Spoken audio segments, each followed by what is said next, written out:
海怡半島讀者來信話屋企有啲唔妥，想請柏師傅上門睇風水。好，一於同師傅上門睇下。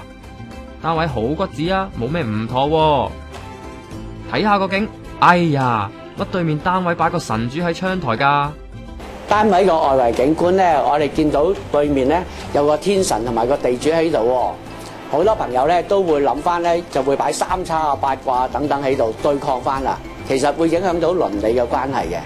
處理呢個問題咧，其實好簡單，只需要喺個窗門嘅兩旁咧擺一對彩色嘅獅子，就有起到鎮宅嘅作用噶啦。撇除外圍環境，單位嘅風水其實好好噶。主人房咧有個財星到咗喎，原來喺個外圍環境咧，我哋見到有個公園同埋一個水池。咁我哋只要需要喺窗台嗰度咧擺一對吸水嘅大笨象咧，就可以將個財富咧係收翻嚟我哋個主人房。於是咧對我哋個財富咧大大增加咗啦。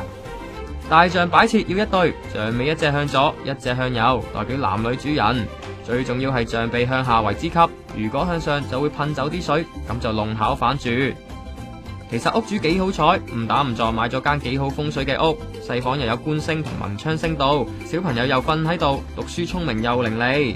柏師傅建議喺書台擺個彩斑螺擺設，可以再加強讀書運。不過屋主喺設計上就冇留意到床頭有塊玻璃，猶如刀鋒劈頭，師傅話快啲換走佢。